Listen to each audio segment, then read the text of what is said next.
To conclude our module on the digestive system, we'll take a moment to briefly examine nutrition as well as the major nutrients and their sources from the body. So first we'll begin with the carbohydrates, the proteins, and the lipids. These are the major macromolecules or the major macronutrients that are consumed with each meal, which we'll examine further in just a moment. But these materials are used to provide energy to cells, tissues, and organs, in addition to providing the basic building blocks of the components that make up cells, tissues, and organs within the body. The amount of energy that is ingested per day is measured as a unit called the calorie, and a single calorie is defined as the amount of heat energy that it takes to raise the temperature of 1 kilogram of water by a single degree Celsius. The average person needs roughly 1,500 to 2,000 calories per day to sustain daily energy needs. And of course, this is going to vary significantly from person to person just based on their activity level, the kind of exercise and the type of exercise that they do, the amount of exercise, as well as other factors that come into play, genetics and other pre-existing conditions. We see that typically if there are more calories ingested than are used in a day, that typically adds body weight, and each additional 3,500 calories beyond what the body needs will typically add about 1 pound of body weight. So fairly recently, the U.S. Department of Agriculture has updated their guidelines for what the typical diet of most individuals should consist of, using what they call the MyPlate guidelines now. And what they've done with the MyPlate is they've kind of graphically represented or visually represented the proportions of the major food groups or the major things that should be consumed in one's daily diet. And those major food groups consist of pieces that are arranged on a dinner plate, and we'll take a look at that in just a moment. But based on their recommendations, we see that half of the day's meals should consist of fruits and vegetables, with slightly higher amounts leaning towards the vegetables than fruits, and this is because fruits typically contain more sugars or carbohydrates than vegetables do.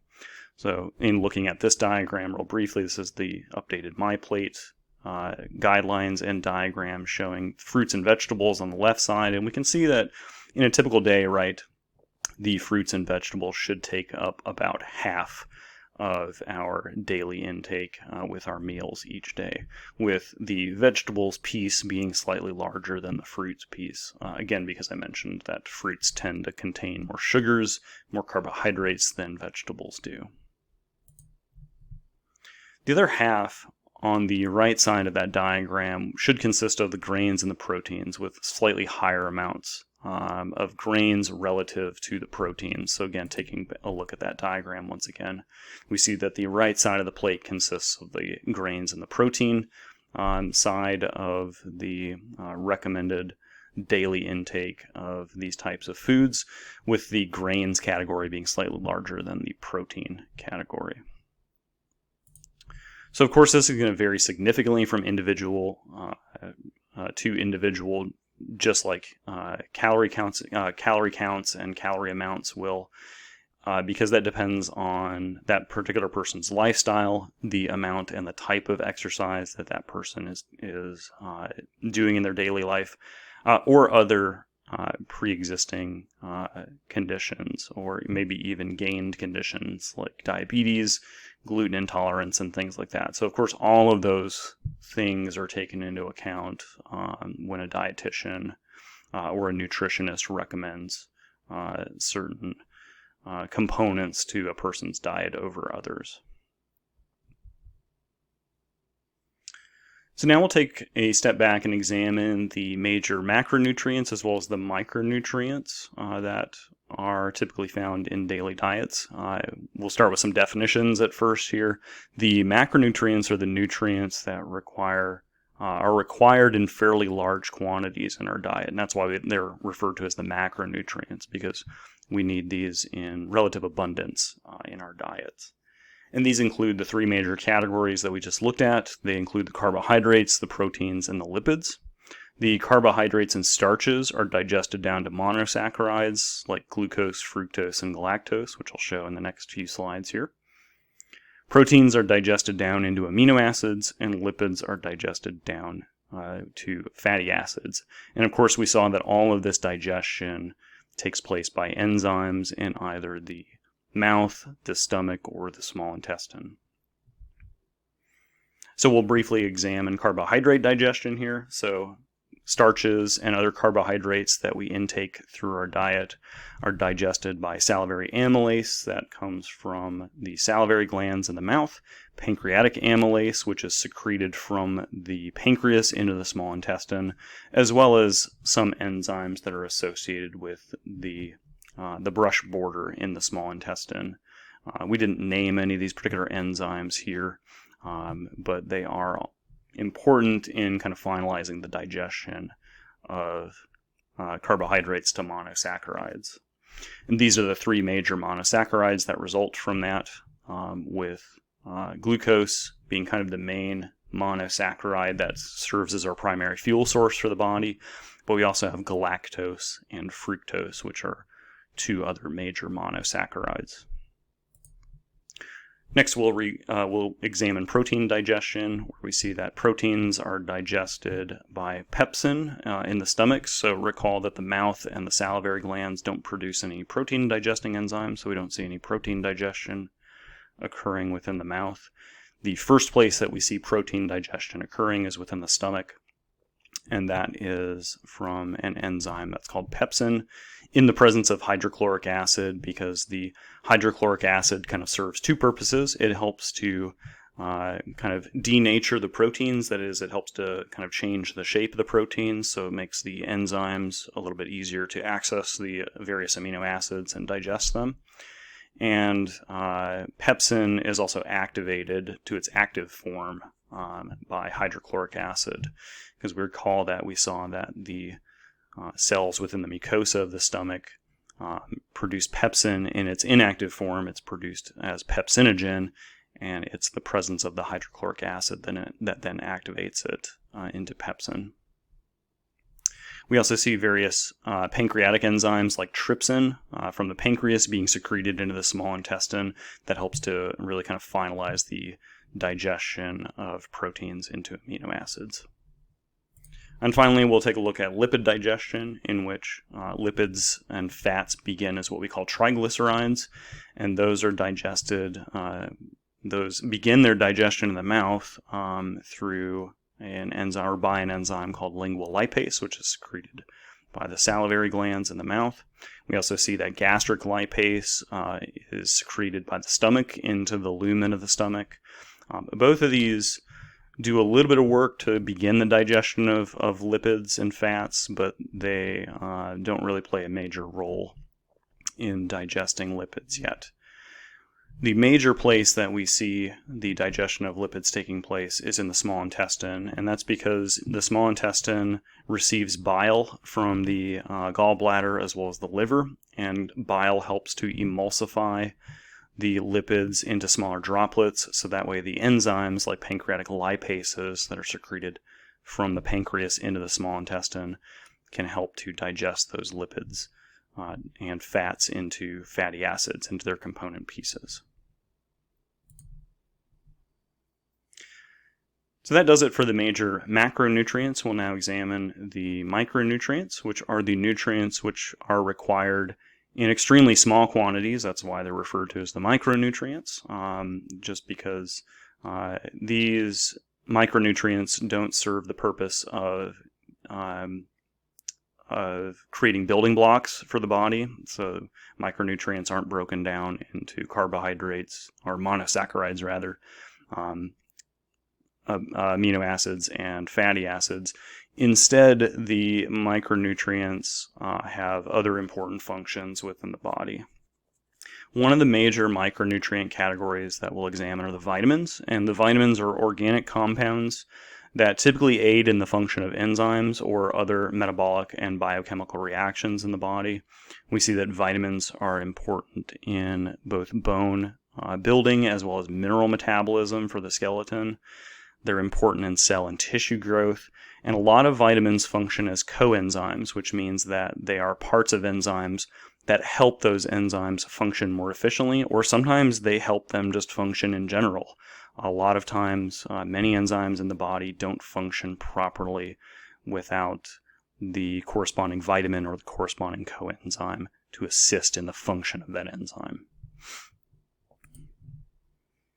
Most of the vitamins are obtained through the diet. However, some of them can be formed from various precursors within the body. We'll briefly here examine some of the functions of some selected vitamins. We'll begin with vitamin A, which is a vitamin that helps in both the development and the function of the eyes as well as the bones. We have vitamin B2. There's many different B vitamins, but we'll just examine a few of the B vitamins here. Vitamin B2 assists in the production of red blood cells, so it's really important in hematopoiesis. Vitamin B7 is important in cellular growth and cellular regeneration. Vitamin B9, which is often called folic acid or folate, is important in both DNA and protein synthesis, so that's important for the synthesis of new DNA and the creation of new cells. Vitamin C is important in collagen production and collagen formation in the connective tissues, and we see that vitamin C deficiency often results in the breakdown and destruction of collagen in the various connective tissues in the body.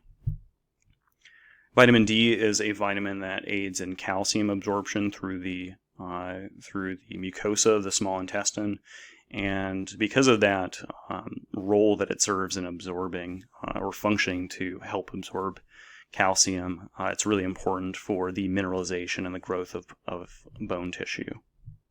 And finally, we see vitamin K, which is a vitamin that aids in the production of blood clotting factors in the liver. And we often see that if vitamin K is lacking or low in the diet, that conditions called hemophilia, in which a person will bleed and will not stop bleeding for long periods of time, can occur just because those blood clotting factors are not being properly produced in the liver. The second major category of our micronutrients are the minerals, and the minerals are inorganic compounds that work with cells and tissues in order to regulate homeostasis. All of the minerals have to be obtained through the diet. They cannot be synthesized by any of the cells or tissues in our body. And a handful of the important minerals that we'll take a look at are things like potassium, which we saw in the normal functioning of neurons, nerves, and muscle tissues. And potassium also acts as an important electrolyte. We see sodium that helps to maintain blood pressure, blood volume, and is also required, just like potassium is, for normal neuron, nerve, and muscle function. Calcium is a mineral that helps give structure as well as hardness to bones, so it's one of the important minerals, one of the important inorganic minerals of bones.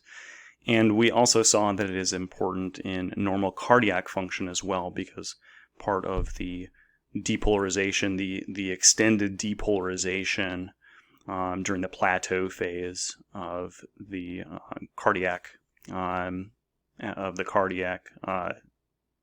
activation was due to the fact that calcium was entering the cardiac muscle cells and prolonging the depolarization so that cardiac muscle can contract for fairly long periods of time.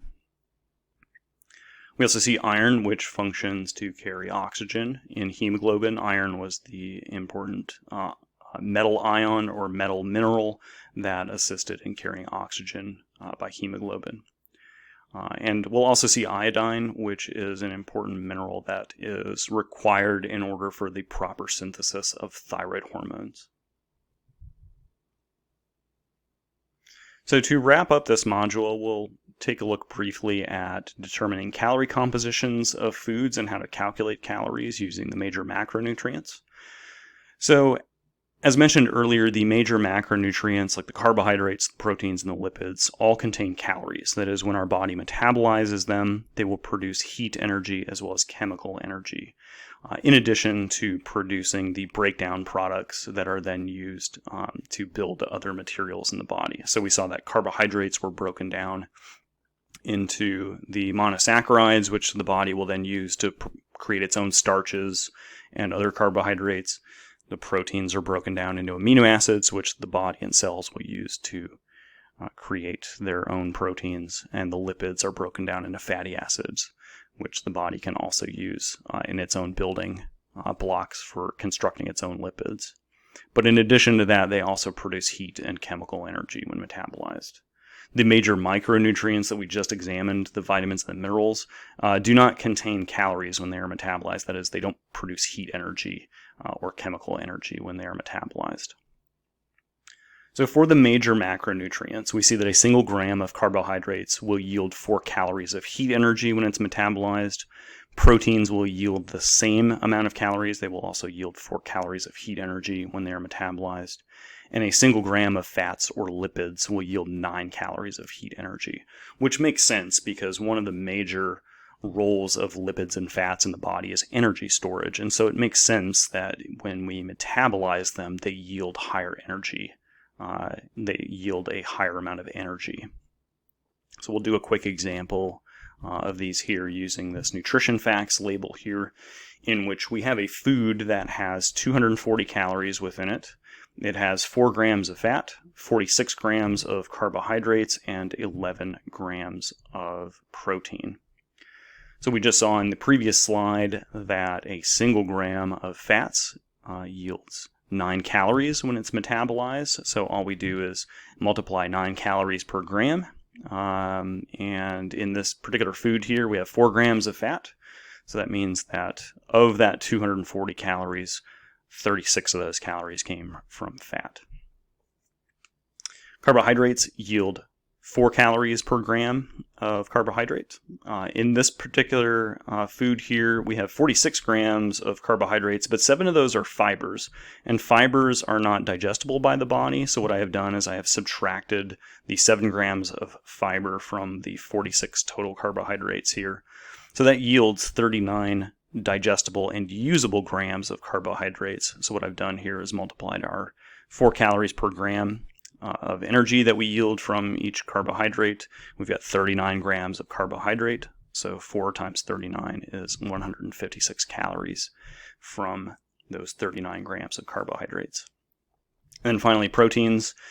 Proteins also yield 4 calories per gram of protein.